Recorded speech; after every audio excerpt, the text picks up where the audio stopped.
Por iniciada la grabación y que bienvenidos sean todos a esta clase o a las siguientes clases de miradas críticas de las deducciones. Déjenme comentarles, a raíz de la reforma fiscal de ya algunos años, de 2014 hacia acá, he estado observando muchos, diría yo, muchos cambios en el pensamiento tanto de la autoridad como en el pensamiento de la autoridad hacendaria y de la autoridad jurisdiccional.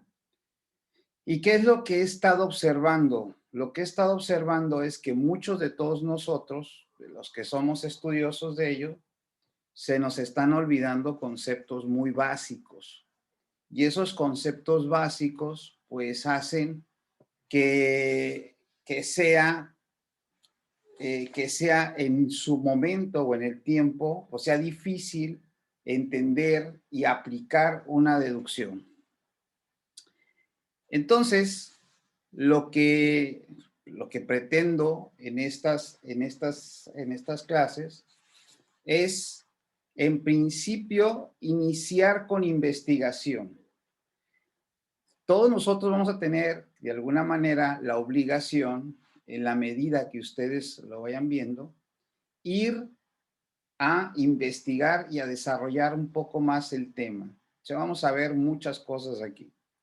Créanme que ha habido mucha decepción en mucha literatura que he estado adquiriendo y que en ese momento, pues obviamente no resuelven absolutamente nada y me llama la atención porque son grandes autores. Espero que con estas clases pues vamos a desenrollar todo lo que pretenden decir, ¿no? Ya cuando te empiezan a meter choros mareadores que España pero no aterrizan el concepto, es cuando empiezan los problemas. ¿Por qué? Porque al final un juzgador pues va a hacer lo mismo, se hace mucha vuelta a la vuelta, pero no concreta, y ese es un problema. Entonces, toda norma tributaria, una norma jurídica como tal, que es la que todos nosotros nos tiene pues, en el estudio y en una relación jurídico-tributaria, debe de respetar propiamente estos principios básicos. Y es el artículo 8, que es el derecho de petición, y en una norma tributaria creada debe de respetar este principio tributario.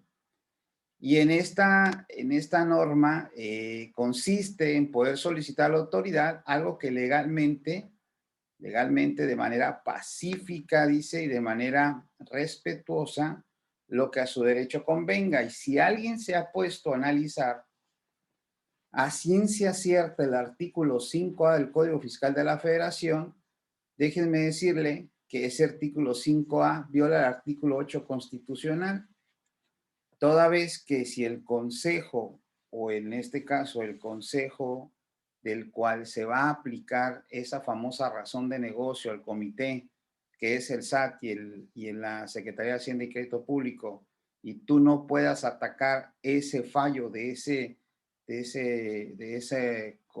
colegiado, de ese consejo colegiado, pues está violentando tu artículo 8 constitucional. Y entonces eso es importante entenderlo.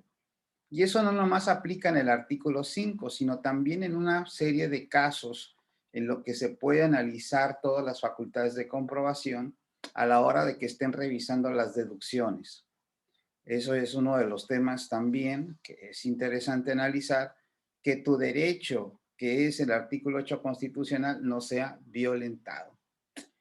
La irretroactividad de las disposiciones de las normas jurídicas, como lo establece el artículo 14 constitucional, párrafo primero, establece que ninguna disposición fiscal debe crearse para regir situaciones toda disposición fiscal debe crearse para regir situaciones vigentes y no aplicarse a hechos fiscales del pasado. Y entonces, si ustedes alguien ha analizado el 69B, si lo ha analizado de fondo, El artículo 69b en muchos de los casos violenta el artículo 14 constitucional, párrafo primero. ¿Por qué? Porque un acto jurídico que se supone se está revisando en este momento le da un efecto retroactivo a todos los hechos y actos, perdón, a todos los hechos jurídicos o actos jurídicos del pasado, lo cual en lo personal cabríamos en esa disposición y que obviamente la Corte no está de acuerdo con nuestra apreciación, pero pues al final la doctrina así lo estipula y eso es uno de los problemas que tenemos, ¿no? La irretroactividad de ciertas normas. Y entonces nosotros tenemos que estar muy atentos en cuanto, tenemos que estar atentos en cuanto al análisis de la aplicación de cada una de las deducciones que la ley de impuesto de la renta nos está dando la opción de aplicarla, así como sus requisitos y así como la forma de aplicarla correctamente, ¿no? Tenemos un principio de audiencia en el párrafo segundo, las leyes fiscales deben de respetar y establecer una etapa donde se escucha al contribuyente antes de aplicar alguna resolución determinante de las contribuciones y recuerden que en materia tributaria la Convención Interamericana de Derechos Humanos establece pues que en materia fiscal también se debe de aplicar todos los procesos o todos los procedimientos jurídicos como si fueran de juicio. Y eso a su vez entonces que cualquier procedimiento ante la autoridad judicial, ante la autoridad fiscal, debemos de estar analizando los elementos y todos cada uno de los pasos que establece un juicio. Si no estamos familiarizados, pues les recomiendo mucho que tengamos ahí una investigación un poco más a fondo en cuáles son los elementos de todos los juicios o de cada uno de los juicios y en qué momento podemos ingresar una prueba, en qué momento tenemos que desahogar una prueba, en qué momento la autoridad tendría que resolver, cuál sería las capacidades técnicas de las personas y una serie de situaciones, ¿no? El otro principio que es algo importante es el de legalidad. La legalidad contenida en el artículo 31, fracción cuarta constitucional, que dice que las contribuciones deben de estar establecidas en las leyes. Y entonces nosotros debemos de tener también, en este principio de legalidad, tenemos que conocer también los principios de reserva de la ley y de subordinación jerárquica. Y esto es que toda norma jurídica, por eso es que hemos sido, bueno, en lo personal yo he sido una persona que ha criticado mucho la resolución miscelánea porque violenta en muchos de los casos los principios, en este caso de legalidad en su vertiente de reserva de ley y de subordinación jerárquica, toda vez que la resolución miscelánea tiene una finalidad específica en dar a conocer temas técnicos y de procedimiento, no de regulación de elementos del tributo. Por lo tanto, toda norma jurídica debe de seguir estos pasos. Entonces, nosotros cuando estemos analizando una norma, una disposición, un artículo, ya sea del reglamento o de la ley, tendremos que analizar desde el punto de vista constitucional si sí lo establece y luego irnos hasta la parte que tiene que ver con la aplicación de esa norma. Y verán, y vamos a ver que muchas de las cosas, pues constitucionalmente no tienen ese soporte. Por eso es que siempre tenemos que observar la norma de esta situación. Luego viene el otro principio que también debe respetar, es la proporcionalidad y la equidad. O sea, una cosa es que tenga una capacidad para tributar y otra cosa es que me traten igual. O sea, se debe de tratar igual a los iguales y desigual a los desiguales y se debe de revisar exactamente mi capacidad contributiva. Y aquí les recomiendo que investiguen el tema o el concepto del mínimo vital, porque eso lo vamos a ver, eso lo vamos a empezar a estudiar poco a poco. ¿Qué es ese tema del mínimo vital? Porque el mínimo vital es de acuerdo al 25 de la Convención Interamericana de Derechos Humanos, es lo mínimo que debe de tener un ser humano con lo que pueda vivir.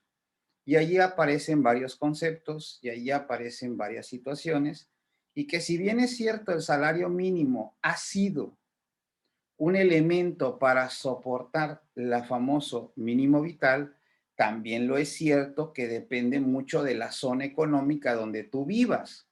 Y eso ya lo determina un tribunal donde establece, o está, en este caso todavía sigue vigente, una prestación por alto costo de vida, una prestación social por alto costo de vida, y hace una distinción entre los estados que tienen mayor incidencia adquisitiva a otros. Por lo tanto, el mínimo vital, por ejemplo, de Oaxaca no va a ser el mismo mínimo vital de Monterrey o el mínimo vital de la Ciudad de México o de Guadalajara, y cada estado tendría un parámetro distinto y ahí tendríamos que ver el juez de lo civil cómo determina qué valor tiene ese mínimo vital. Estos elementos normativos son interesantes e importantes de conocerlos y de repasarlos. Por eso yo les recomiendo mucho que busquen de alguna manera los libros otra vez, que si quítenle el polvo, Roja Vizcaíno, ¿no?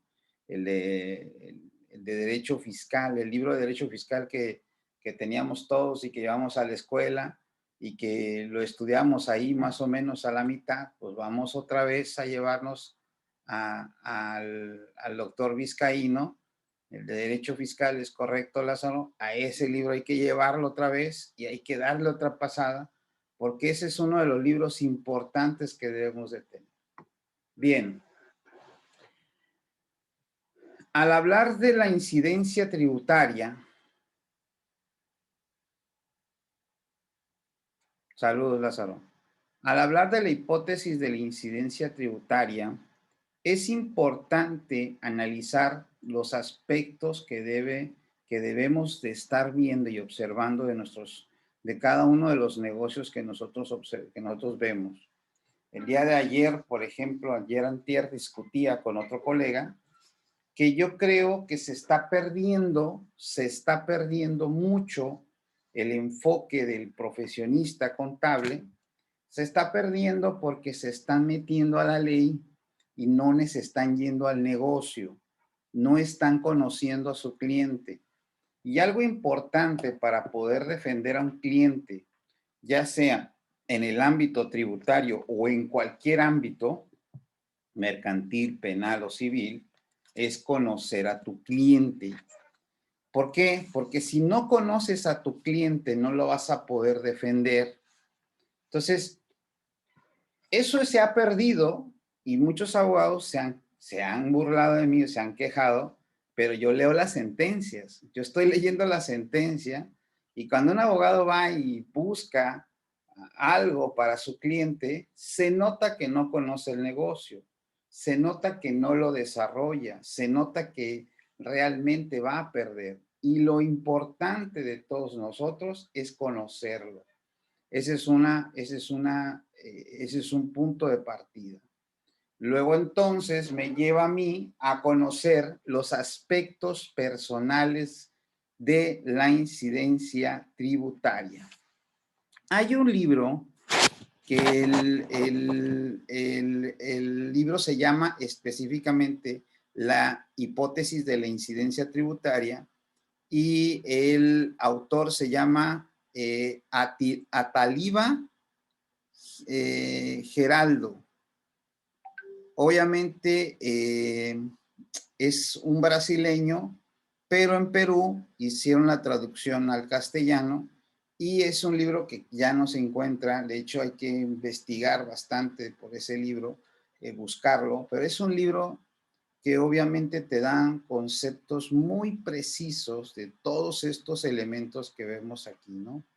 Bueno, tenemos primero los aspectos de las personas, el aspecto personal.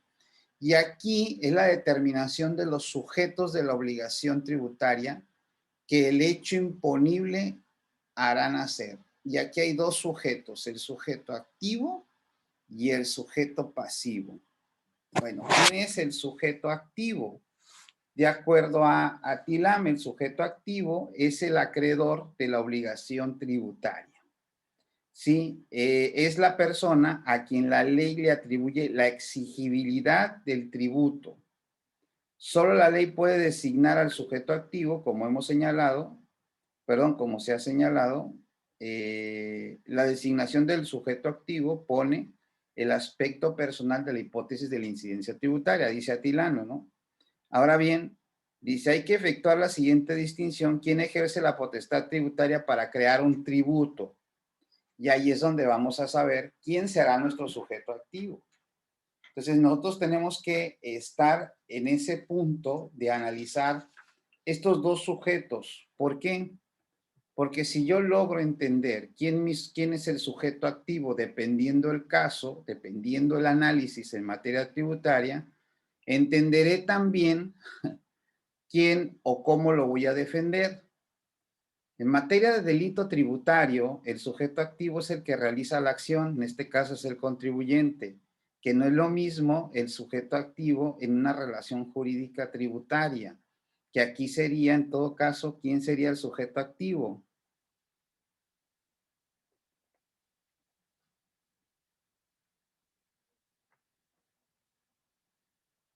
¿Alguien que quiera contestar? Acuérdense que es clase, ¿eh?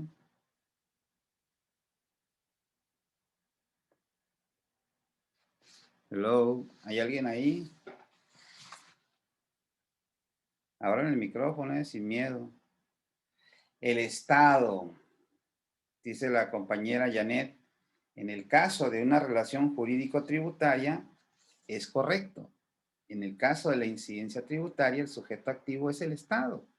Así, simple y sencillamente. Vean cómo cambian las situaciones. Ahora, ¿quién es el sujeto pasivo de acuerdo a Atilano? Atilano dice que el sujeto pasivo es el que se encuentra obligado a cumplir con la prestación tributaria en favor del sujeto activo. Y obviamente, si lo vemos a contrario censur, pues sujeto pasivo, dijera Janet, pues va a ser el contribuyente. Luego entonces, si yo entiendo en dónde estoy situado, a quién voy a analizar, dependiendo del caso, voy a entender quién es el sujeto de la obligación tributaria que el hecho generador hará nacer. Si estoy hablando de una devolución de un impuesto, ¿quién será mi sujeto activo?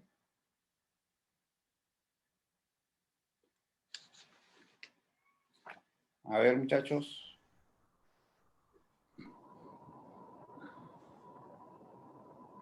Sería la Secretaría de Hacienda y Crédito Público, con su dependencia descentralizada del SAT. A ver, no te escuché. ¿Janet? Sí, Sí, sí. sería la Secretaría de Hacienda y Crédito Público en su órgano Ojo, el descentralizado. sujeto activo es el acreedor de la obligación tributaria, es la persona a quien la ley le exige que atribuya la exigibilidad del tributo. Si estamos hablando del pago de una contribución, del pago de una declaración de impuestos, estoy totalmente de La acuerdo. devolución exactamente pasa al Pero revés. si es una devolución, Sí, es al revés. es al revés, ¿quién es sujeto activo? Entonces, en este caso es el contribuyente. Es correcto. Ya ven por qué es importante entender el rol, no irnos con la idea, porque si me voy, por ejemplo, en el caso de un delito, les comentaba, en un delito fiscal, el delito es, ¿quién comete el delito? El sujeto activo. Ahí no es el Estado, ahí es el contribuyente. Entonces sí es importante estar situado, depende de lo que esté analizando, saber quién es uno y quién es el otro. No sé si quedó claro. Sí, sí quedó claro. ¿Sí? Entonces, ya no vamos a contestar tan rápido, nos vamos a sentar a analizar. A ver, espérame, ¿qué estoy analizando? Esta es una deducción. Ok, ¿quién es el sujeto activo? Fulano. ¿Quién es el sujeto pasivo? Sutano. Perfecto. Muy bien. A esta situación nos vamos al siguiente aspecto, aspecto material. Bueno, el aspecto material nos va a indicar normativamente sobre qué se va a incidir, lo que es lo que el legislador ha decidido afectar con un tributo. O sea, ¿qué es lo que se va a incidir? Y obviamente, ahorita vamos a ver, vamos a analizar el hecho generador, el hecho imponible y el acto de causación. Y básicamente, esa es la parte que el legislador, mediante sus primeros artículos, en toda disposición jurídica, en la ley del IVA, la ley del IEPS, en la ley de impuestos sobre la renta, aparecen los primeros artículos cuál es el hecho material de toda tributación. Si ustedes lo leen, voy a agarrar aquí la ley de impuestos sobre la renta, aunque es la del año pasado, pero ese artículo no cambió, que todavía no llegan las nuevas.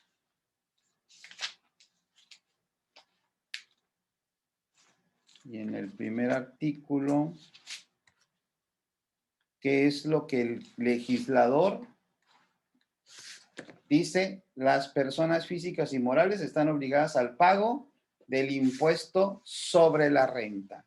El efecto, el aspecto material, que obviamente tiene para desarrollarse mucho más, porque ahí tendríamos que desarrollar los elementos del tributo, es propiamente lo que el legislador total dice que es lo que se va a afectar o no. Ahora bien, el tercer aspecto, que es el aspecto temporal, dice la propiedad que ella tiene de designarse explícita o implícita el momento en que se debe reputar consumado, sucedido, realizado, un hecho imponible. ¿En qué fecha se considera que ya eres obligado tributario?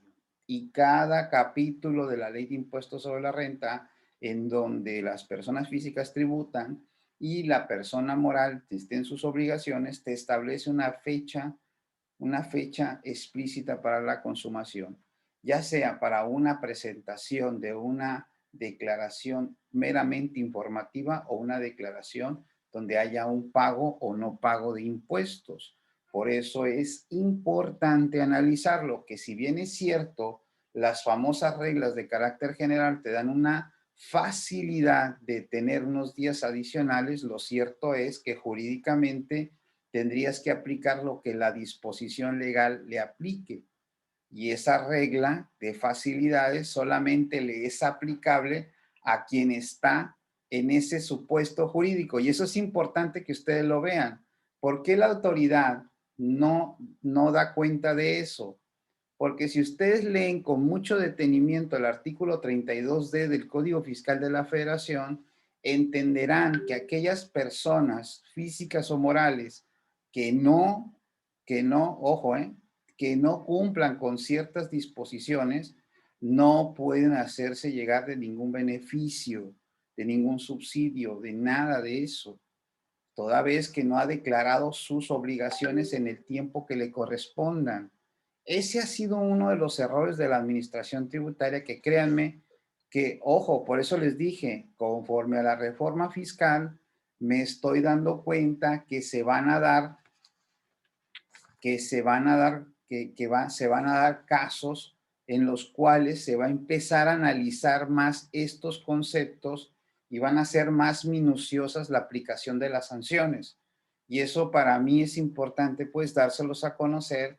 Y obviamente, pues, también hay casos tristes en donde, pues, la gente pierde la libertad, ¿no? Pero eso los vamos a ver en su momento.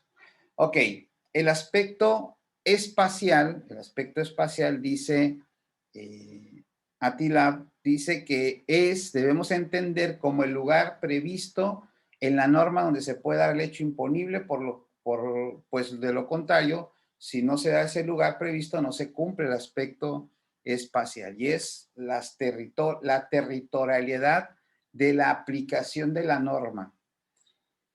Y aquí es muy importante conocer el artículo, si ustedes tienen ahí, váyanse al artículo 9 del Código Fiscal de la Federación, si la memoria no me falla.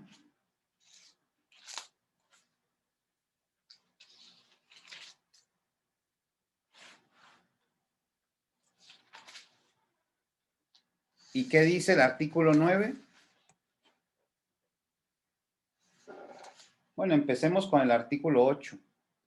Dice el artículo 8 del Código Fiscal: para efectos fiscales, se entenderá por México, país y territorio nacional, lo que conforme a la Constitución Política de los Estados Unidos Mexicanos, integra el territorio nacional y las zonas económicas exclusivas situadas fuera del mar territorial. Y aquí pues hay que analizar el artículo 27 y 42 constitucional. Sí, tenemos que estar atentos también a esa situación.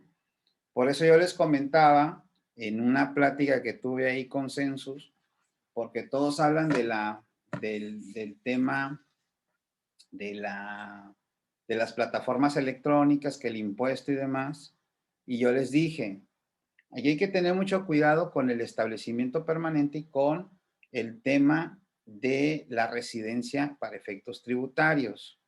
¿Por qué es importante? Porque si vemos realmente las personas que emiten o que dan el servicio o que dan el audio, los videos, no están ni en México, están en otros países. Y tanto están en otros países que en Europa ese ha sido un problema. En Europa, muchachos, es un problema el cobro del impuesto. La Unión Europea ha tenido un problema enorme porque se han ido al juicio y les han ganado en juicio que no son causantes del impuesto, el impuesto sobre la renta. ¿Por qué? Pues porque obviamente el establecimiento permanente no se da de acuerdo al tratado para evitar la doble tributación.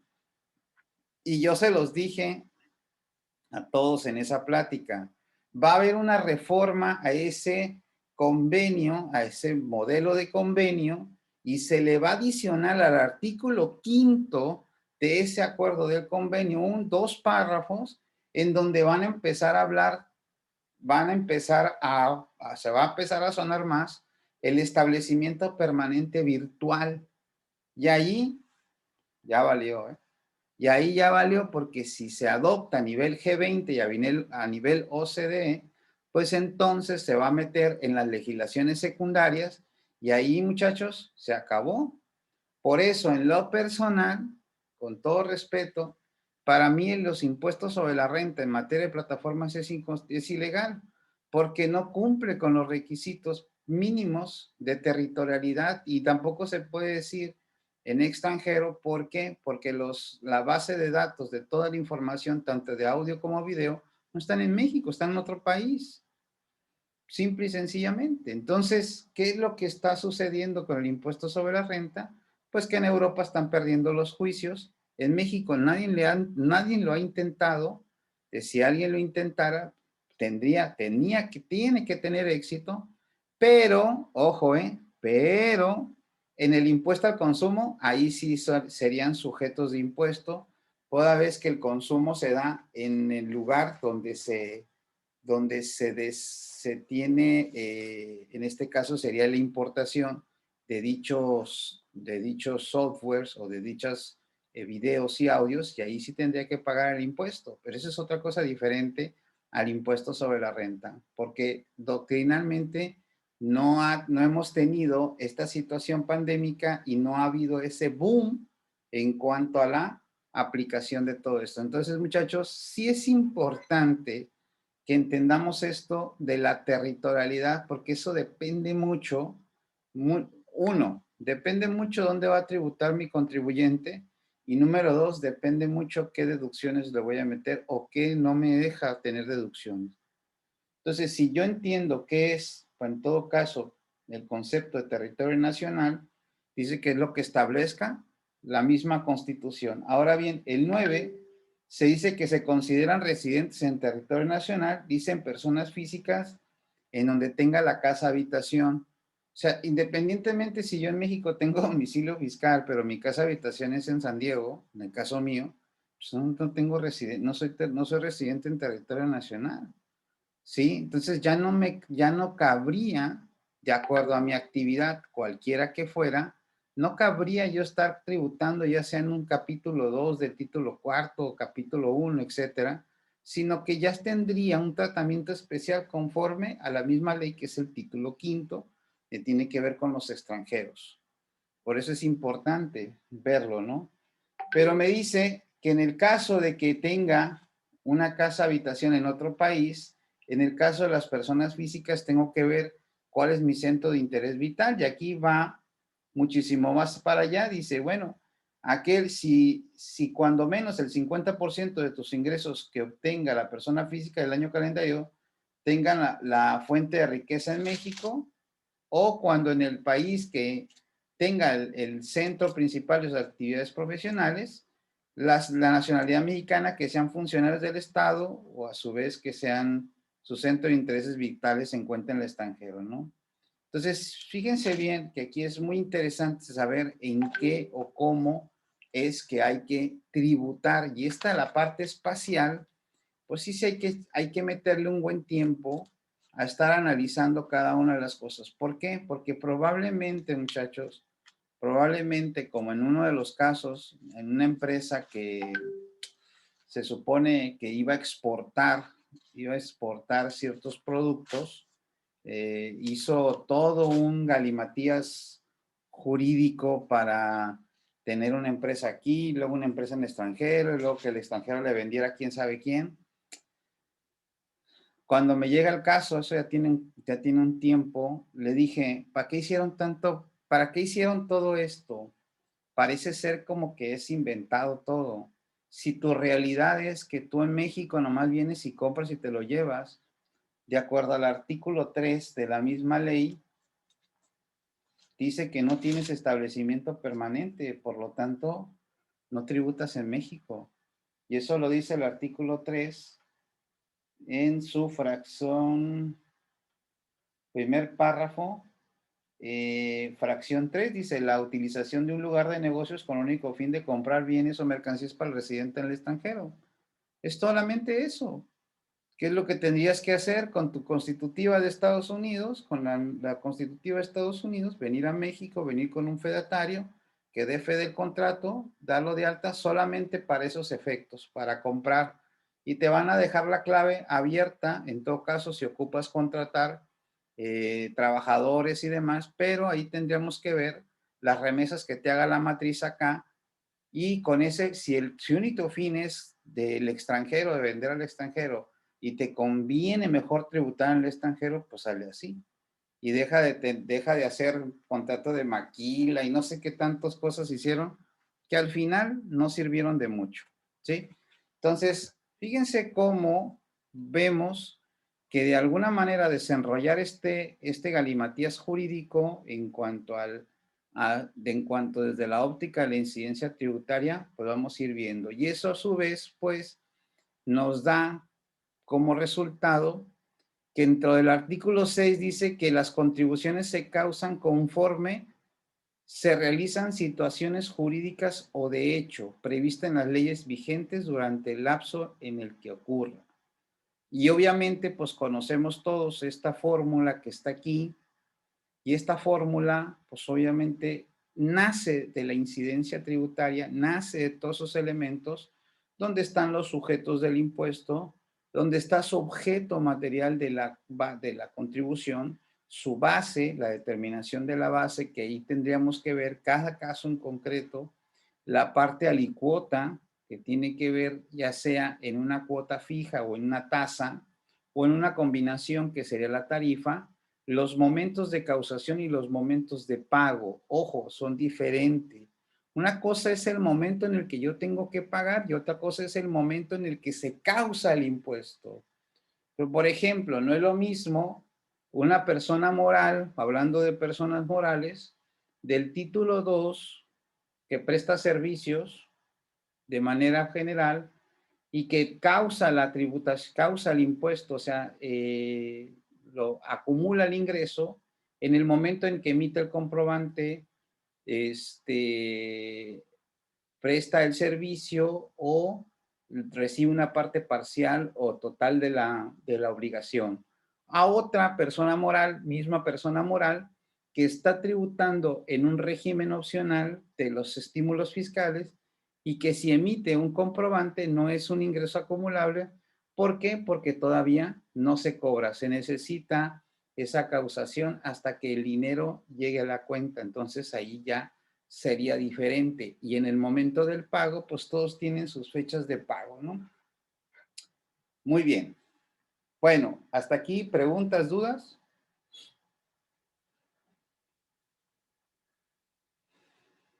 Todo bien. ¿Todo bien? Vamos entrando en calor, ¿eh? Ok, fíjense bien. Ahora nos vamos a meter en este tema que a veces lo hemos visto así como muy rapidito, pero ahora sí vamos a meternos, no tan rapidito, pero no me voy a enfrascar tanto aquí, pero pues obviamente es muy importante, ¿no? Estos tres elementos, yo siempre les he dicho, son tres elementos que no debemos de perder de vista. ¿Por qué no debemos de perder de vista estos tres elementos? Porque estos tres elementos es como la autoridad los está analizando a todos los contribuyentes. Y si no tenemos las bases importantes o la base propiamente dicho, pues vamos a tener un problema. Vamos a analizar el hecho imponible, el hecho generador y los actos de causación. Sin embargo, estos conceptos, antes de entrar a ello, son muy relevantes para todos nosotros.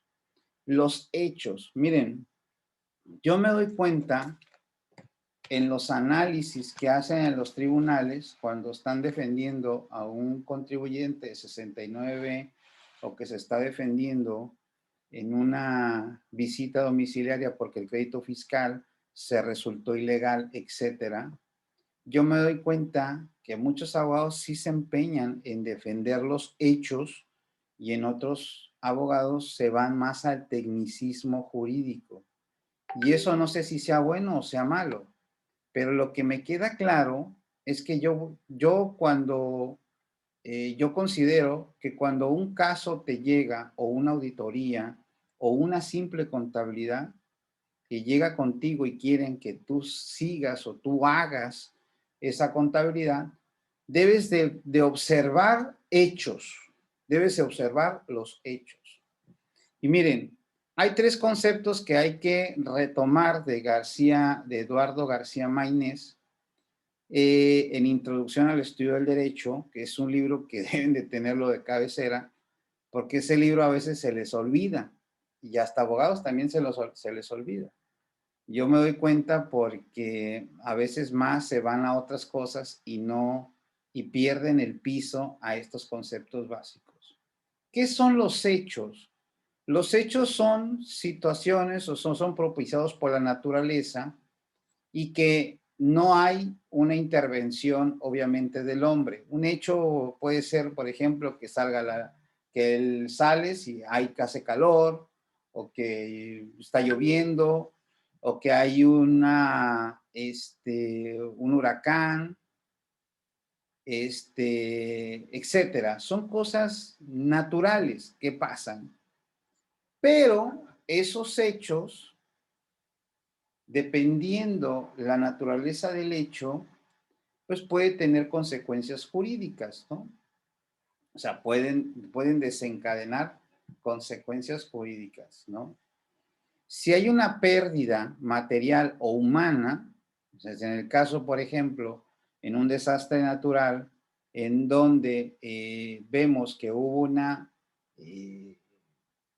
negligencia por parte del que diseñó la casa, porque no tomó en cuenta la resistencia de la tierra, porque no toma en cuenta que el lugar es alto en huracanes o que no toma en cuenta, no sé, cuestiones ya de ingeniería civil y que sin embargo hizo la edificación y en esa edificación la casa tiene un daño y no ocasionado por el que habita la casa, sino es ocasionado por la construcción propia, pues eso puede traer consecuencias jurídicas. ¿Sí? Eso trae consecuencias jurídicas. Por eso es importante los hechos. Tú tienes que leer hechos, o sea, tú tienes que ver los hechos, cómo se desarrollan, cómo se ha desarrollado todos los hechos. Cuando tú registras una contabilidad o cuando tú estás analizando una contabilidad, Tú debes de estar imaginando lo que hizo el contribuyente. O sea, el contribuyente si te entrega una póliza o algo, es que debe de haber propiamente todo eso. Por ejemplo, una compra, tiene que haber una orden de compra o tiene que haber una orden de servicio, cualquiera de las dos. Tiene que haber una orden de compra. Tuvo que haber una cotización. O sea, tú debes de tener, todos esos son hechos. Todos esos son hechos, son hechos. O sea, tú tienes que analizar todos los hechos. Y todos esos hechos, cuando ya se quedan debidamente documentados, pues obviamente conforman un control interno. Pero tú tienes que analizar los hechos y así tienen que ser como debes de verlos, de manera natural. ¿O qué sucede? Ahora bien, existen otros hechos y esos se llaman hechos jurídicos. Estos hechos jurídicos generalmente son ya generan consecuencias jurídicas y pueden ser naturales, pueden ser que pueden provenir del ser humano, la naturaleza, es decir, que hay una intervención por lo regular del ser humano. Y en este caso, ese tipo de hechos, por ejemplo, cuando un conductor pierde el control de un vehículo y atropella a un peatón causando su muerte, en este caso la consecuencia regulada sería el delito de homicidio culposo, no obstante que en ningún momento se tuvo la intención de causar la muerte. Y eso es interesante porque en el caso, por ejemplo, donde tú estés realizando una contabilidad y no te das cuenta de un registro contable que está mal, que está alterando la misma contabilidad, hay que recordar que existe un artículo 111 del Código Fiscal de la Federación que comete el delito de alteración de la contabilidad. ¿A quién? Y ahí te dice el delito, ¿no? Esos casos son los que hay que analizarlos desde este punto de vista. Por eso los hechos jurídicos que son ya la intervención propia del ser humano, la intervención propia del ser humano, en un proceso contable, en un registro contable, eso aparece como de lugar, aparece un contrato, aparece toda una serie de situaciones, ¿no? Y cuando es por la naturaleza, pues en el caso que tiene que ver la muerte, en caso que el difunto tuviera bienes, traería consigo el proceso sucesorio. En la casa de un terremoto, se cae un anuncio, le cae imagínate, le cae ¿cómo se llama? Transeúnte, pues tiene el derecho a exigir una indemnización por daños o perjuicios, ¿no? Y lo establecido en el artículo 908 del Código Civil Federal, ¿no? Bien. Y los actos jurídicos, bueno, es la manifestación de la voluntad cuyos fin es crear, transmitir, modificar o exigir derechos o obligaciones, produciendo el efecto deseado por su autor, siendo este de dos clases, unilaterales y plurilaterales. Aquí viene otra situación en donde nosotros, por ejemplo, en el caso del hecho generador, pues vamos a ver y vamos a analizar, se van a analizar en el caso que ustedes que tengan en su despachos, van a ver muchos actos jurídicos, van a ser muchos actos jurídicos y en esos actos jurídicos, pues hay que analizar los elementos que son de validez, los elementos que pueden ser de nulidad, los vicios, etcétera. Y eso propiamente dicho lo tiene que hacer un especialista en el derecho para que pueda analizar ese tipo de contratos. ¿Por qué? O convenios también, ¿no? O convenios. Entonces, es algo tan delicado el tema de los actos y de los hechos jurídicos y que ya vemos, ustedes van a tener todo este material y van a ver la distinción entre ambos, pero en el libro de Eduardo García Mainés, ahí viene toda esta información de manera filosófica y amplia. Les recomiendo que lo vuelvan a retomar ese libro. Verán pues que muchos de los casos, de las situaciones que tenemos el día a día en un negocio, se basa mucho en actos jurídicos y en algunos casos en hechos jurídicos. Y eso pues trae como consecuencia ver los efectos que tienen de terceros. No es lo mismo decir, es que Yo compré una factura, hice un acto jurídico y ese acto jurídico obviamente es falso o negativo o antijurídico. O pues hice una acción, o sea, hice esto, pero pues al final resultó afectando a dos, tres o cuartas partes, ¿no? Y pensé que no les iba a afectar. Sí, o sea, puede suceder, ¿no? Y este es interesante. Creo que aquí Lázaro le subió el libro dice el libro de Derecho, yo imagino que debe ser el de Eduardo García Maínez. Entonces, fíjense bien, son textos que hay que tenerlos, ¿no? Cuando un acto jurídico es unilateral, cuando interviene una sola voluntad, que en el caso del testamento, y plurilaterales, pues cuando dos o más voluntades para su formación, que haya dos o más, vaya más dos o más personas, ¿no? En el caso, pues el convenio o el contrato, ¿no? Un ejemplo, el arrendamiento. Sí, está la compraventa, el arrendamiento y demás. Entonces, que quede claro que aquí ustedes tienen los conceptos que para su servidor considera que es importante y que nos pueden servir en un momento dado para hacer ciertos análisis. Preguntas, dudas. A ver, ¿qué tenemos aquí?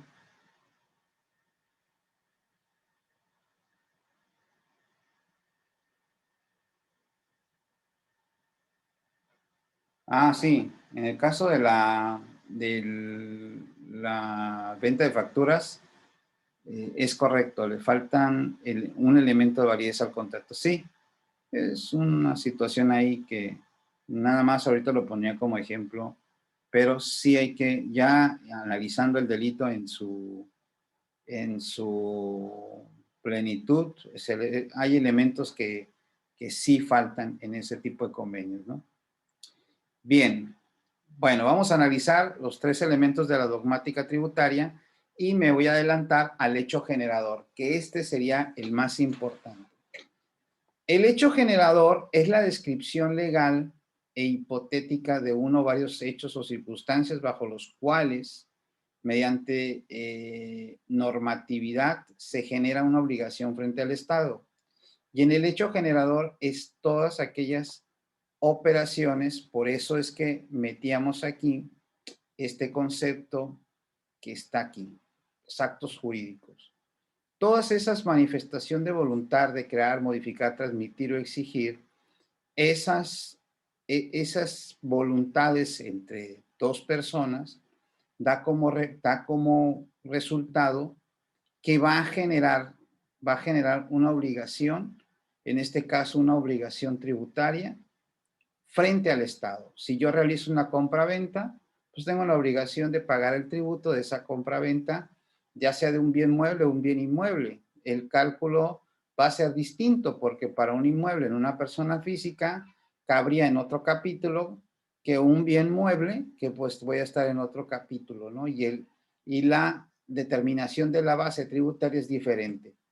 Entonces, el hecho generador es el elemento, yo creo, dogmático más importante de analizar y de debatir hasta el último nivel, que hay que dejar claro ante cualquier autoridad, ya sea Profeco, ya sea mercantil, civil, fiscal, a quien sea, debemos de defenderlo esto a capa y espada.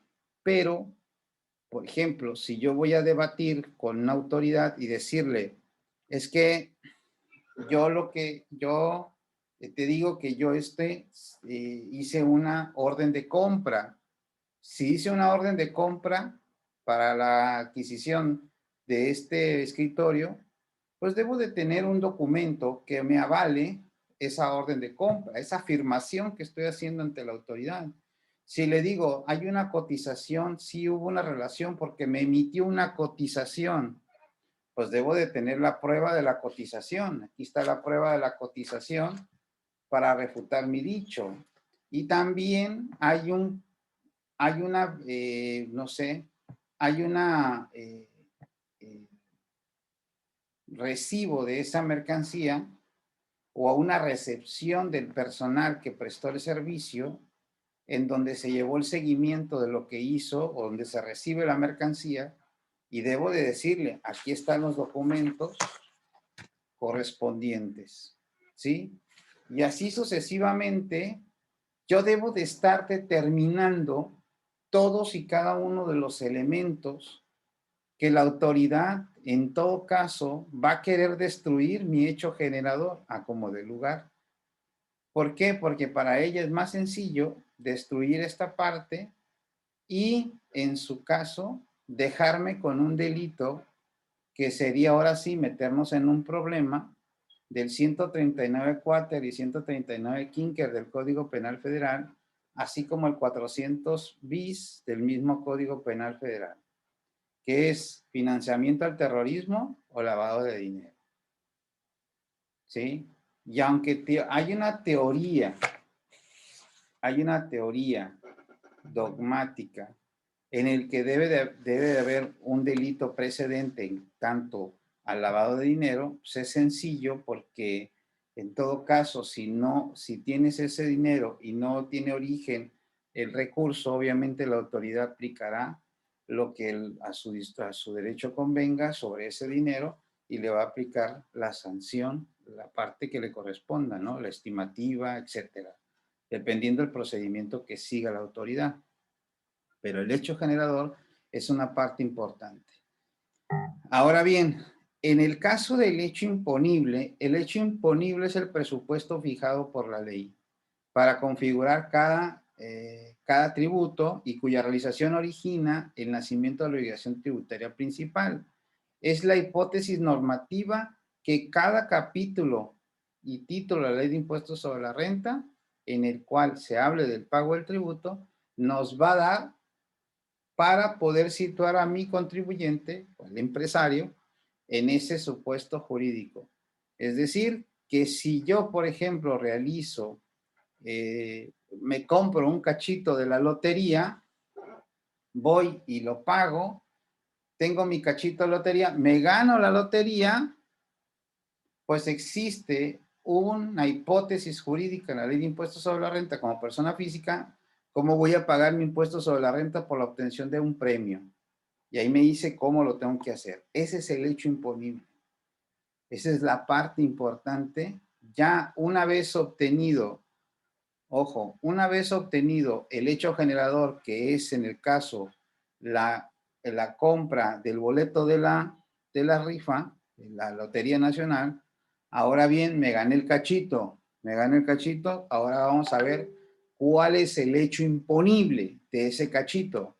Ah, pues voy a ver en qué capítulo cabe o en qué capítulo de la ley de impuestos sobre la renta voy a pagar por ese cachito. Y es, si la memoria no me falla, es el capítulo séptimo de la ley de impuestos sobre la renta. ¿Ok?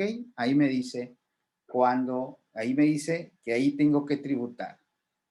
Y ahora viene el otro elemento que es el acto de causación, el momento mismo en el que el contribuyente declara su obligación. Y en muchos de los casos se declara en un comprobante o en las declaraciones de impuestos. Y entonces ya sé mi hecho imponible, ya sé en qué capítulo tengo que ir, ya sé que tengo un hecho generador que es la compra de ese cachito de lotería. Ahora voy a ver cuándo lo voy a declarar. Y ahí me establece una regulación especial que en el caso del Estado maneje un cierto impuesto, pues pagaré el impuesto del Estado o en su caso, si no, pagaré el impuesto federal. Sí, y se me hará una retención, en todo caso, la encargada de los sorteos que esté registrada en gobernación me hará una retención y esa retención será a cuenta de impuesto anual y tendría que presentar mi declaración anual de impuestos con mi constancia de retenciones y demás cosas. Así es como se debe de analizar los actos jurídicos de los contribuyentes. Y fíjense bien, la otra vez estuve leyendo sobre la causación de las contribuciones y me llamó la atención esta situación que está aquí. Dice, la causación de una contribución, dice, la carga de la prueba, dice, la carga de la prueba de que un acto, hecho o negocio jurídico sea artificioso, recae quien hace la afirmación correspondiente. Pero si tú te pones a leer, o sea, de manera minuciosa el criterio, porque este es un criterio, yo resalto lo que está en azul. Dice, las operaciones no prohibidas legalmente que lleve a cabo los contribuyentes, entre ellas en este caso eran las inversiones en acciones, cuenta con la presunción de licitud si en ello coincide el que no se presentan como ajenas, y yo subrayaría, a la práctica comercial ordinaria. Si alguien me dice que si alguien de ustedes hace con sus clientes y analiza cuál es la práctica comercial ordinaria que lleva cada uno de sus clientes con sus actividades, va a entender muchas cosas, las va a entender poco a poco y va a poder documentar de manera más sencilla todos los elementos que requieren para demostrar que los hechos jurídicos o los actos jurídicos son legales, no son ilegales. ¿Sí? Esto es importante. Esto es importante. Y cada vez me doy cuenta que en los tribunales escriben cosas y otros se pierden. Y otros se pierden en el título, pero no en el fondo. Esto es interesante.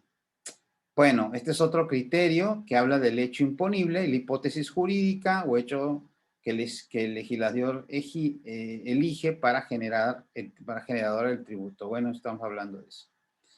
Hay hipótesis neutralizantes tributarias en las cuales dice que el efecto principal es que el tributo, es que el débito tributario a cargo del contribuyente se neutraliza rompiendo el vínculo de obligación de pago, y es en el caso del artículo 93, en donde dice que no se pagarán el impuesto sobre la renta por la obtención de los siguientes ingresos, y obviamente hay muchas fracciones, ¿no? Y la hipótesis de desestimación o recaracterización tributaria es aquella, la que tenemos en múltiples disposiciones, tanto del Código como la Ley de Impuestos sobre la Renta, que facultan a la autoridad fiscal a aplicar el procedimiento de determinar presuntivamente o configurar efectos irrebatibles en cuanto a la reatribución de naturaleza vía ficciones jurídicas. Y una que tenemos es el artículo 55, que es el tema de las presunciones, ¿no? Eso de presumir, etcétera, es algo interesante porque en otros artículos, creo que es el 57 y 58, aparecen unos porcentajes que la verdad no sabemos cómo los tomaron en cuenta. Bien, hasta aquí, ¿alguna pregunta, duda?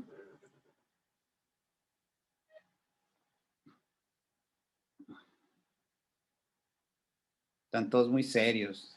Empiezan platicando muy a gusto y luego todos se ponen serios. Lázaro.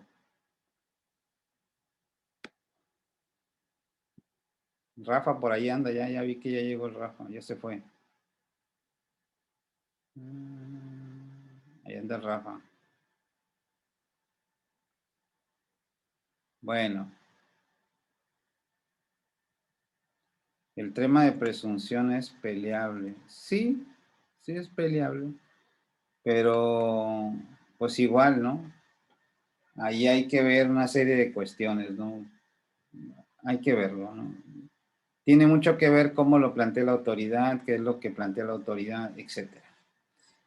Bueno, los efectos de los impuestos. Una vez creado un impuesto, entra en vigor y su aplicación podrá tener todos o alguno de los siguientes efectos. Y esto es algo interesante porque me llamó mucho la atención esta imagen.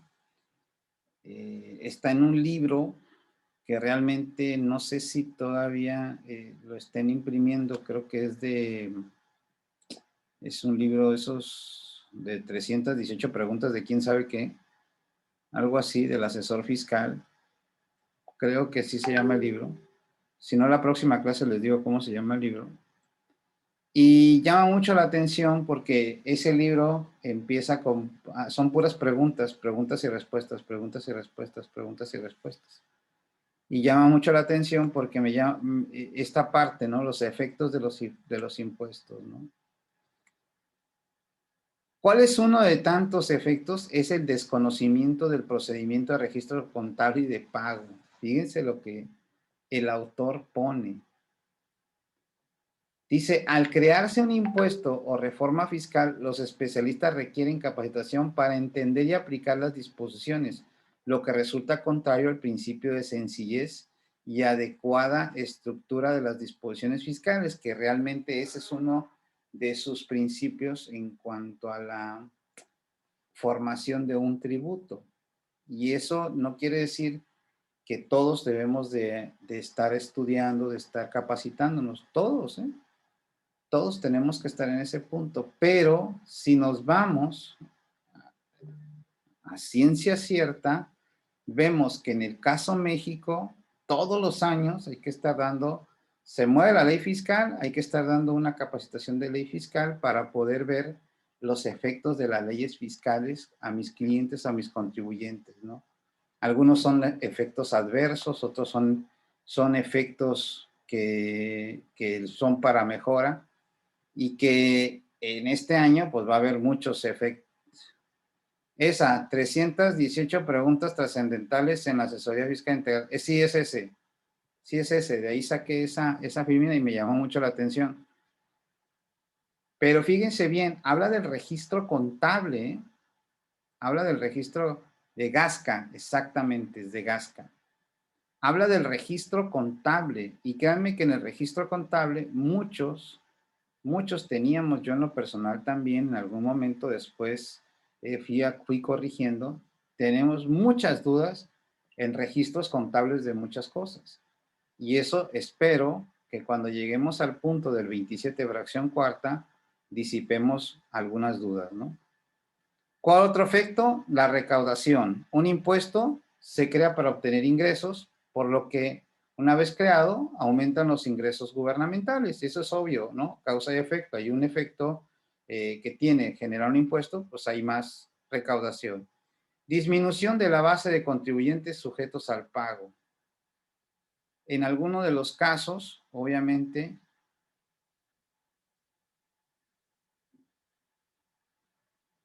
qué buena pregunta. En Estados Unidos no se ha movido la ley bueno, vamos al vecino del norte, Marta, al que tienes ahí tú más a un lado, igual que yo lo tengo a un ladito. Ese señor, ellos no cambian la ley fiscal como nosotros. Para nada. No la cambian. Entonces, imagínate, tiene años el Código Tributario Interno. Ahí los especialistas en tributación, en fiscal, los especialistas, los abogados de fiscal, porque ahí son abogados en fiscal, pues realmente la ley sigue siendo la misma hace 10 años y ahorita. Creo que cambiaron nada más el tema de la cláusula antielusión y se acabó el problema, pero no hay más. México tiende, casi Latinoamérica, pues sí, de México para abajo, tienden a reformar mucho las leyes fiscales, ¿no? Bueno, bueno, así puede ser. ¿Qué otros efectos tiene? Pues que algunos sujetos, la disminución de base de contribuyentes sujetos al pago. En algunos casos, los contribuyentes dejan de realizar ciertas actividades grabadas por la creación de nuevos impuestos o la reforma de obligaciones tributarias. ¿Y qué va a pasar hoy día con la reforma? ¿Cuál es el efecto en el IVA al sur del país, a ciertos estados del sur? Pues que no se va a tributar, porque muchos van a estar en un supuesto jurídico que la causación del tributo, en el caso del impuesto al valor agregado, se le va a aplicar un crédito fiscal del 50% y por lo tanto pues no va a haber un pago de ese 50%. Y en otros casos el impuesto sobre la renta le van a aplicar otro crédito fiscal que dará como resultado, según dicen ellos, eh, sí, página 26. Según dicen ellos, pues que van a pagar el 20%, lo cual es mentira. Hay que analizarlo correctamente bien. Y en el área de, creo, de Chetumal, hay una zona libre en cuanto a la importación y exportación, y hay que verlo, ¿eh?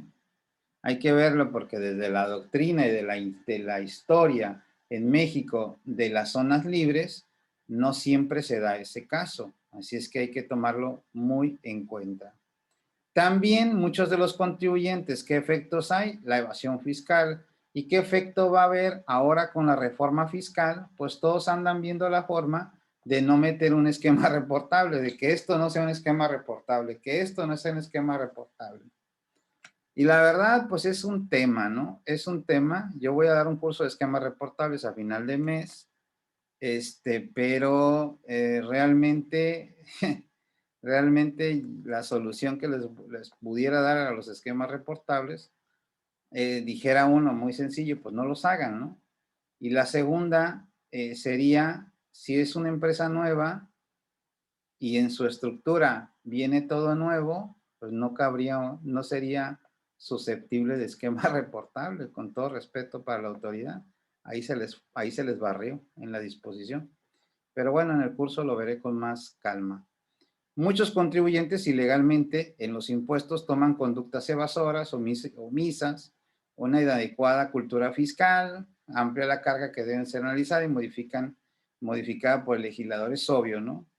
Y por último, estrategias fiscales. Miren, a mí me llama la atención que ahorita estaba mirando, no me acuerdo en un grupo, que va a haber un curso gratis que dice estrategias fiscales, ¿no? Estrategia fiscal,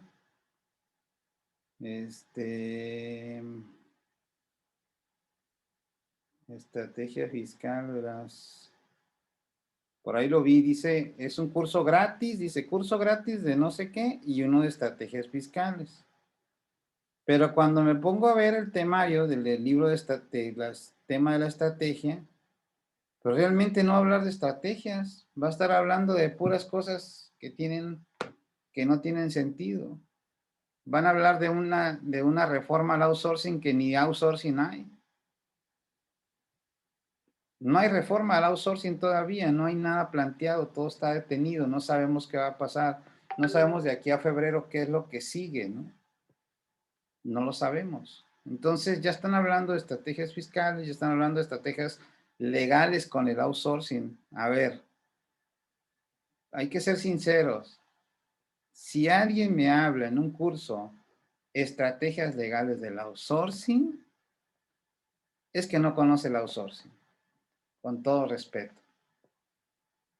Porque el outsourcing tiene su origen y el origen del outsourcing que se dio en Europa, se necesitan ver las bases del origen del outsourcing y analizar lo que se hace en México que no tiene nada que ver, ¿eh? Sí, por eso digo que a veces la gente se va con las modas y es un problema cuando no se va al origen, ¿no? Entonces, especialistas fiscales dicen, en este caso de estrategias, crean una disposición fiscal. Al crearse una posición fiscal en la reforma, buscan de inmediato estrategia para que el cliente pague menos impuestos. Una estrategia fiscal no va para pagar impuestos menores, sino que, la estrategia como tal, nosotros debemos de ver, desde el mundo empresarial, cuál es mi estrategia de negocio. Y a partir de la estrategia de negocio, yo la parte fiscal, que es el último peldaño en un análisis de empresa, el último peldaño, es donde vería cuáles son todas y cada una de las facilidades que la ley de impuestos sobre la renta me da para yo poder tributar, simple y sencillamente, ¿no?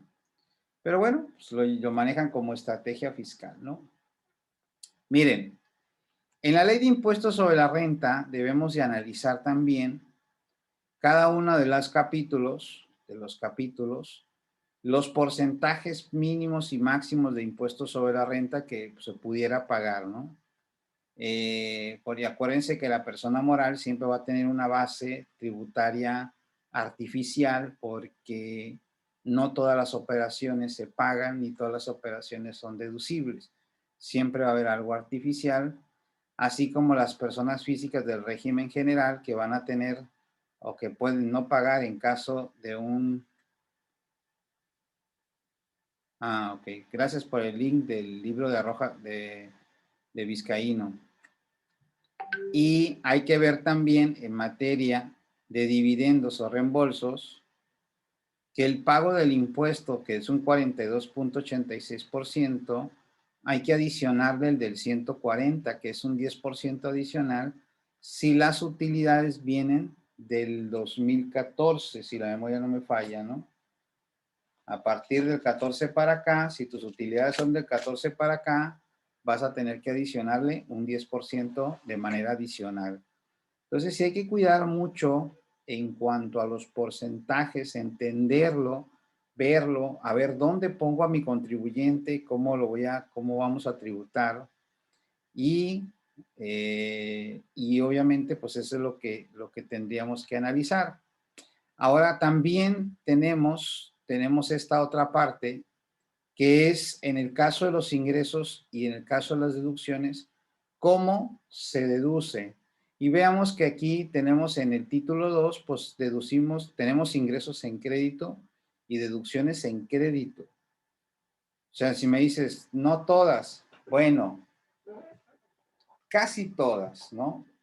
¿Por qué? Porque en materia de personas físicas, en el título 2 hay un párrafo, hay una fracción que habla que si no están pagadas al cierre del ejercicio, no van a ser deducibles.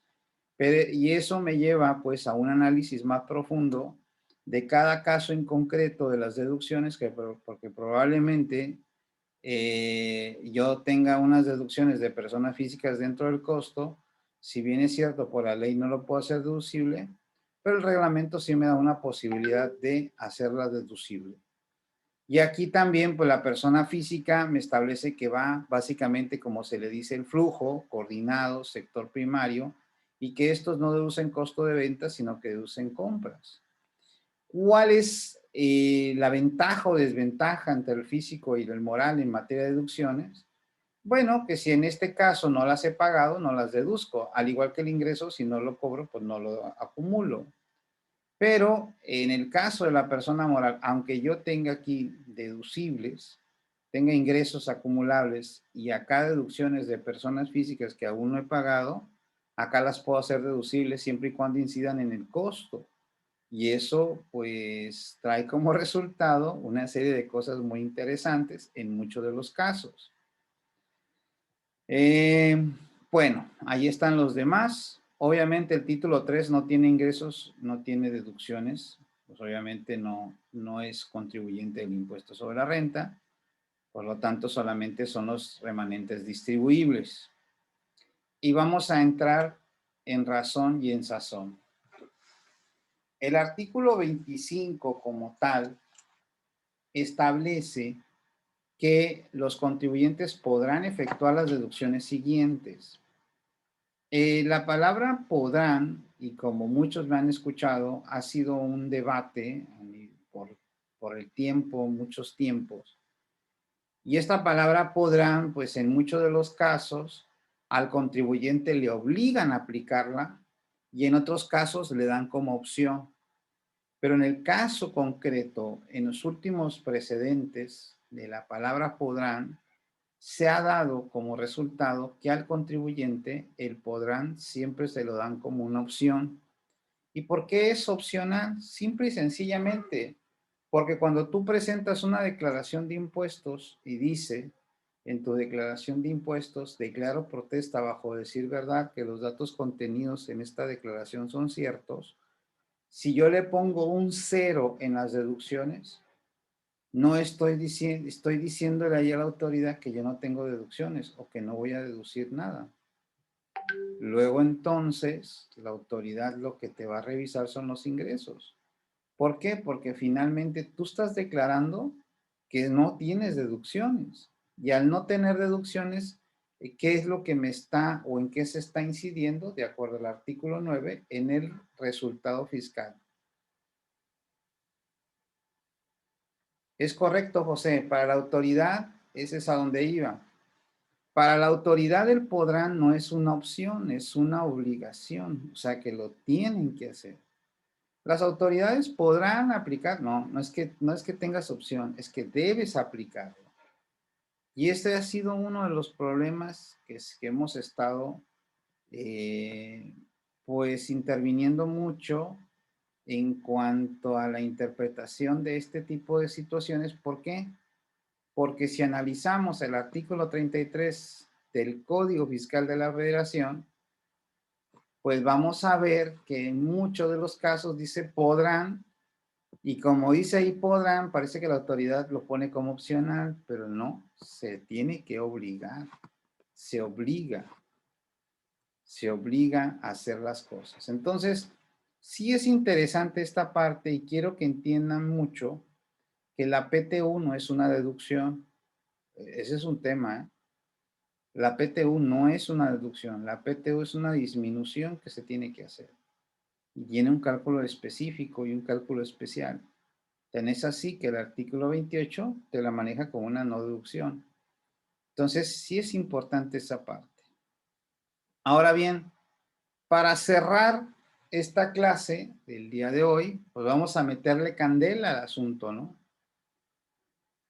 Nosotros debemos de entender cuál es la estructura de las deducciones para las personas morales. Obviamente, muchachos, si analizamos, lo que voy a analizar son las deducciones en las personas morales. Esto para trasladarlo a la persona física es más rápido, es más sencillo, lo vas a entender más rápido. Entonces, debo de entender que las deducciones están divididas en 3 secciones. Cada sección tiene sus artículos y cada sección es aplicable a cada uno de del grupo de deducciones. Y déjenme decirlo, esto es básicamente, sí, muy en general, que las deducciones en la ley de impuestos sobre la renta están divididas en 3 grupos, en 3 grandes grupos para personas morales. 1 son los gastos, 2 son las inversiones y 3 son el costo de venta. Son 3 grupos grandes. Es decir, que cada sección tiene sus reglas en la específico. Esto es importante que lo entendamos, porque de aquí vamos a partir y vamos a hacer muchas cosas y vamos a poner muchas hipótesis. Entonces, si nosotros analizamos el artículo 11 del Código Civil, los que ya estuvieron conmigo en cursos lo van a decir, esto ya lo vimos, sí, pero hay gente que no ha estado conmigo. Dice, la aplicación de cada sección del capítulo título 2 debe prevalecer el régimen especial, como lo establece el Código Civil Federal. Es decir, que cada sección tiene sus reglas en específico. Y si es así, vamos a poner un pequeño ejemplo. Váyanse al artículo 27,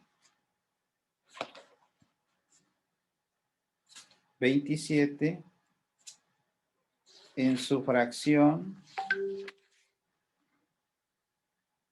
2, en la fracción 2, 27 fracción 2, ¿quién lo tiene?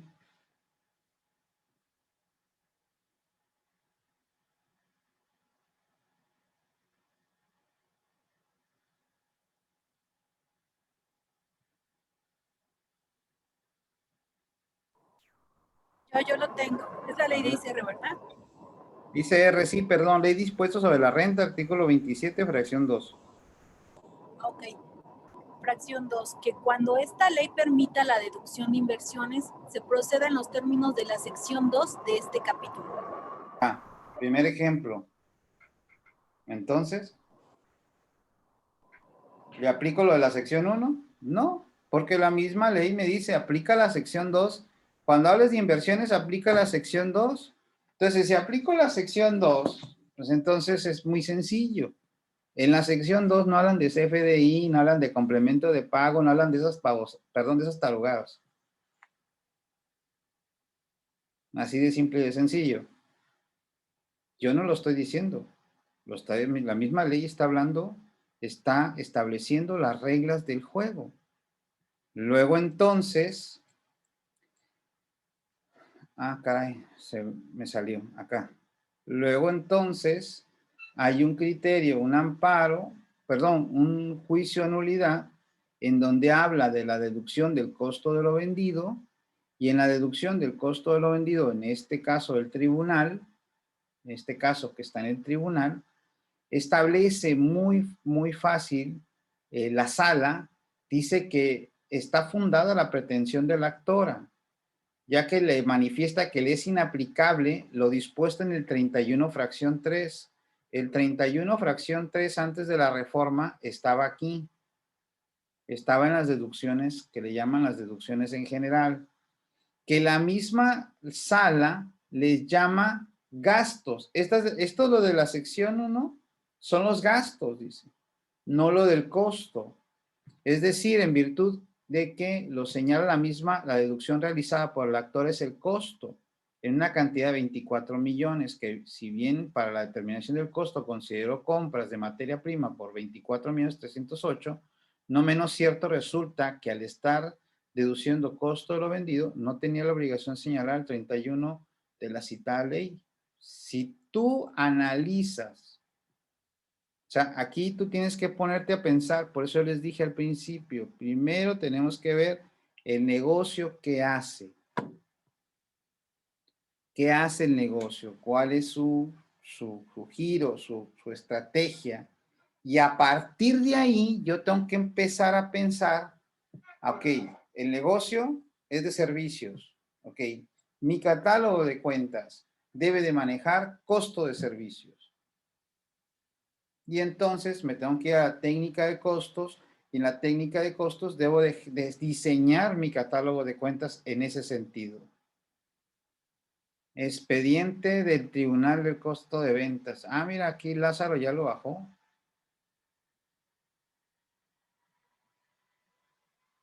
Ahí Lázaro ya se lo subió, el expediente, para que lo bajen completito. Es una lectura que vale la pena. Bien, ¿alguna pregunta, duda?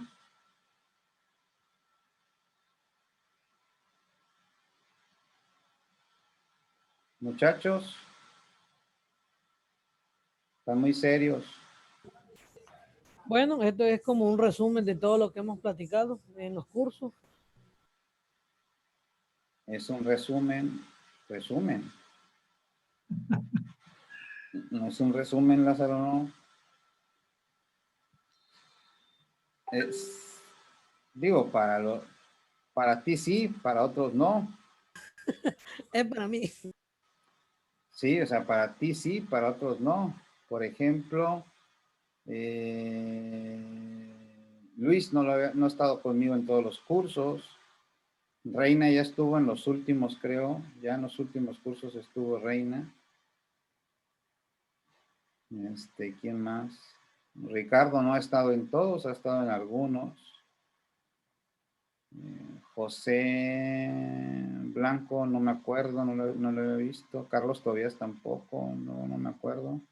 Bere Tamayo tampoco. No han estado en todos. Por eso te digo que no es casi como un resumen, Lázaro. No, sí nos metimos a fondo aquí.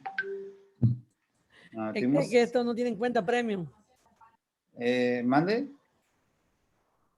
Es que no tiene en cuenta premium. Ah, no tiene en cuenta premium, no tiene en cuenta premium. Entonces sí es interesante el resumen, digo, como dices tú, resumen, sino los elementos que vimos hoy son importantes verlos porque ya la siguiente clase ya nos vamos a meter de lleno a las deducciones con su requisito. Y ahora sí, pues necesitamos analizar y ver cómo vamos a deducir cada caso en específico, porque cada regla en específico de cada elemento hay que cumplir con ciertos requisitos para que pueda ser deducible. Muchos no están ahí, muchos están en otros lugares de no deben de estar, pero al final del camino ahí están. Y no tiene nada que ver con cuestión fiscal, sino tiene que ver con cuestión jurídica, como puede ser un contrato, como puede ser un convenio, como puede ser un testamento, como puede ser un acta de asamblea ordinaria o extraordinaria, qué sé yo, ¿no? Una modificación de estatutos, etcétera.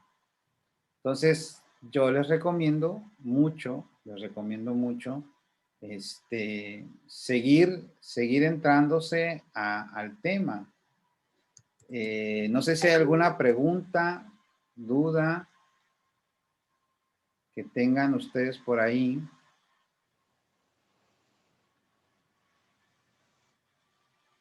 Lo que no me acuerdo es cómo darles el link.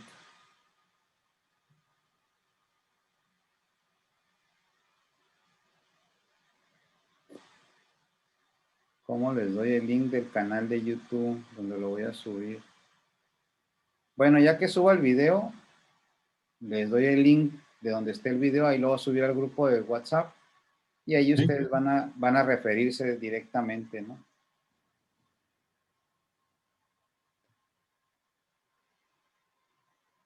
Así es que, si no hay preguntas, dice Reina, todo bien, excelente Carlos, José, ¿no? Todo bien, dice que todo está bien. Yo llegué poquito tarde porque tuve que salir, pero pues muy acertado, Julio, como siempre, los conceptos básicos de lo que debemos saber para entender pues en sí el conjunto de las contribuciones, ¿no? Sí, es lo básico. Yo creo que es lo más sencillo, lo más básico. Y vamos a ir poco a poco, ir desentrañando todo este tema, porque pareciera que es sencillo, ¿no? Pero no es tan sencillo, ¿no? Dice la contadora Saraí que el material, bueno, el material, recuerden que ese material lo voy a dar al final ya con todos los conceptos que le vayamos a meter para no estar dando así poco a poquito.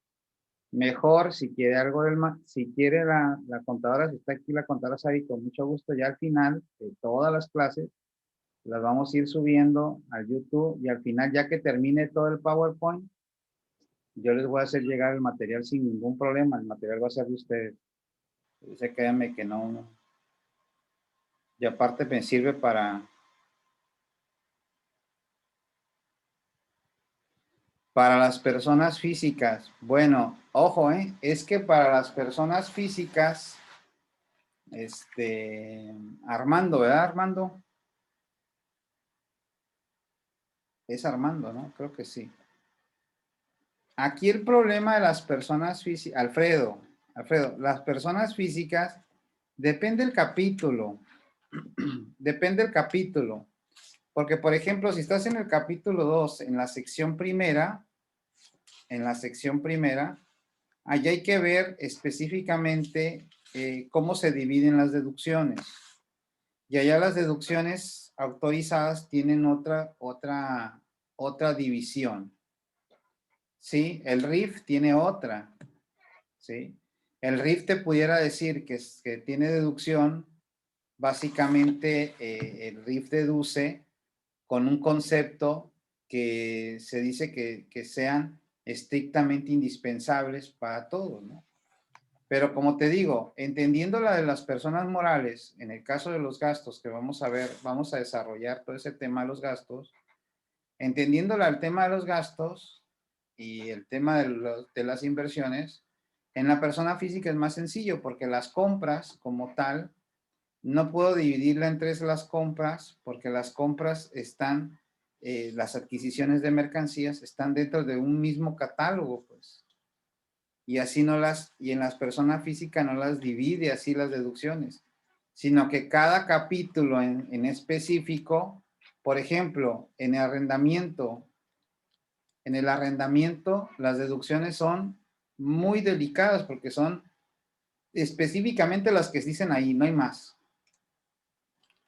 Entonces sí cambiaría un poco. Por eso en la persona moral, sí tiene esa otra connotación. Ya si nos da oportunidad, pues veríamos en un caso en específico en las personas físicas, pero no se dividirían en tres, ¿no? Ese sería mi caso. Bueno, si ya no hay más preguntas o dudas, nos vemos dentro de 15 días, que estamos hablando que sería, caray, yo todavía sigo en diciembre, sería el 19, ¿no? 19 de enero. el 19 de enero, en la tarde igual, mismo horario, sin ningún problema. Ujú. A las 5 de la tarde, hora de la frontera, 6 de la tarde, hora en Culiacán y Baja California Sur, y para el resto del país a las 7 de la noche. Nos vemos entonces la próxima 19, que estén muy bien. Los que van a cenar, pues cenen rico. Provecho. Los que sí, provecho. Y los que están a dieta, porque ya sé que empezaron todos a dieta, pues hay que seguir igual, ¿no? Propósito de año nuevo. No comer de más, ¿no? No comer de más, nada más. Muy bien, cuídense mucho todos. Todavía la pandemia no se acaba. Y y aquí hay varios, bueno, no más que yo sepa. Ah, no, pues sí, ¿cómo se llama? Ya se fue Oscar. Oscar y tú, Oscar Climaco, y tú, Rafa, que yo sé, tuvieron COVID, los demás no lo sé, Que lo podemos contar. pero ya la pueden contar ustedes, ¿no? Gracias a Dios. Gracias a Dios salieron todos perfectamente bien. Pero bueno, pues ahí vamos a seguir estando vigentes. Pues nos vemos en la próxima. Cuídense mucho y nos Y vemos quédense en casa, se los recomiendo. quédense en casa, así como Gatel. Sí, bueno, no, pues háganlo de veras. Sale, que estén Sale, bien. gracias. Nos Hasta luego. vemos.